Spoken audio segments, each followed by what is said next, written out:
Hi అండి, మేము కురుమూర్తి పోతున్నాం ఈరోజు.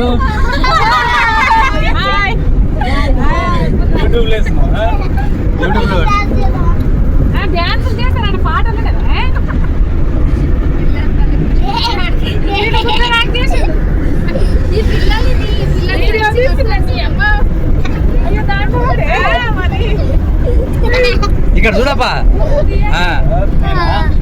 నీవు కాదు అన్న.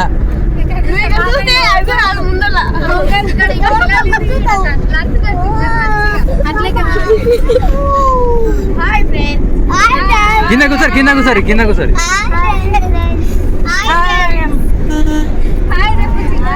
చిన్నారి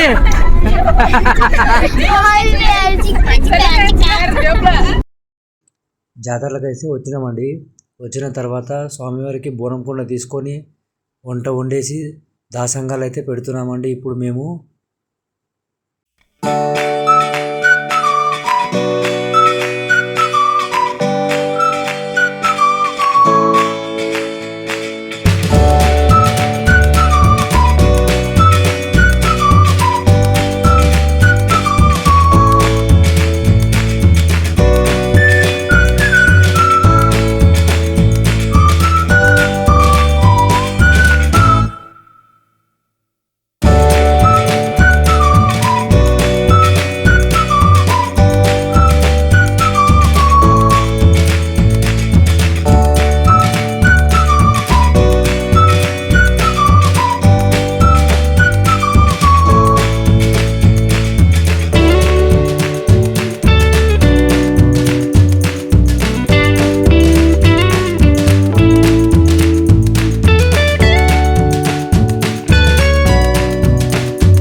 ఇప్పుడు మేము గోపురం దగ్గరికి అయితే వచ్చేసామండి. కార్తీక మాసంలో జాతర జరుగుతుంది కాబట్టి కార్తీక దీపం వెలిగించి మెట్ల మార్గాన ద్వారా స్వామివారి దర్శనానికి వెళ్తున్నాము. ఇప్పుడు ఆలయ చరిత్ర తెలుసుకుందామండి. తెలంగాణ తిరుపతిగా పిలువబడే శ్రీ కురుమూర్తి వెంకటేశ్వర స్వామి ఆలయం చాలా పురాతనమైనది. ఇక్కడ ఆలయం కురుమూర్తి స్వామి అంటే కోరికలు తీర్చే స్వామి అన్నమాట. ఇక్కడి గుడికి చాలా చరిత్ర ఉంది. ఆకాశరాజు కూతురైన పద్మావతిని స్వామివారు పెళ్లి చేసుకునేందుకు కుబేరుని దగ్గర అప్పు తీసుకున్నాడు. ఆ కుబేరుడి నుండి ఒత్తిడి ఎక్కువయ్యేసరికి స్వామివారు ఉత్తరం దిశగా ప్రయాణం సాగిస్తాడు.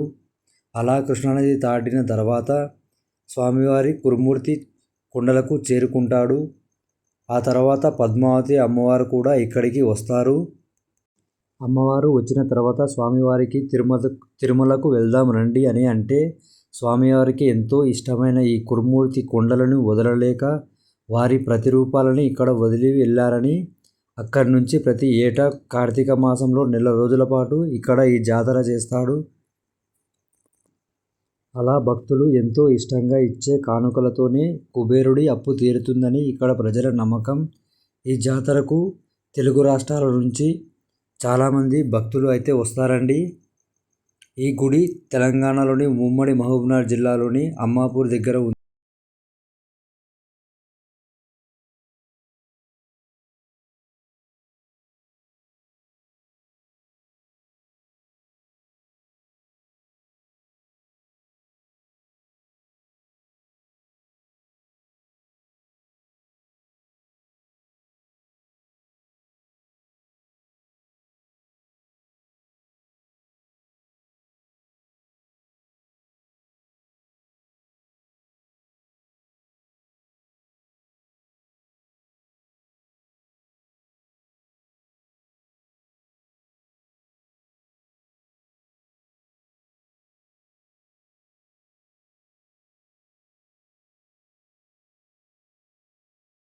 అండి.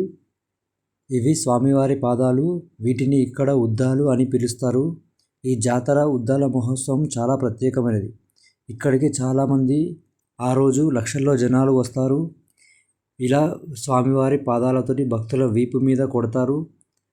అలా కొట్టిన తర్వాత స్వామివారి అనుగ్రహం లభిస్తుందని ఇక్కడ ప్రజల నమ్మకం అండి.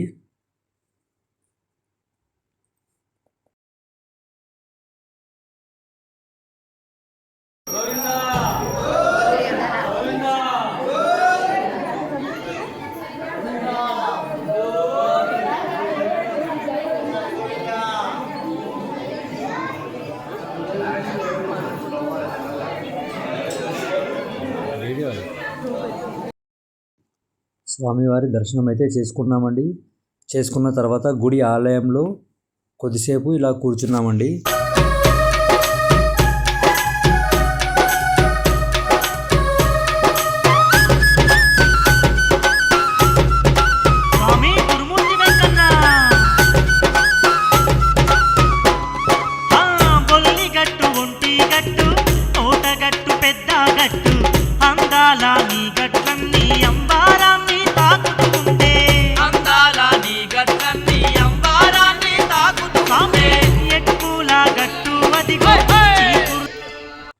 స్వామివారిని దర్శించుకున్న తర్వాత మెట్ల ద్వారా కిందికి వచ్చామండి.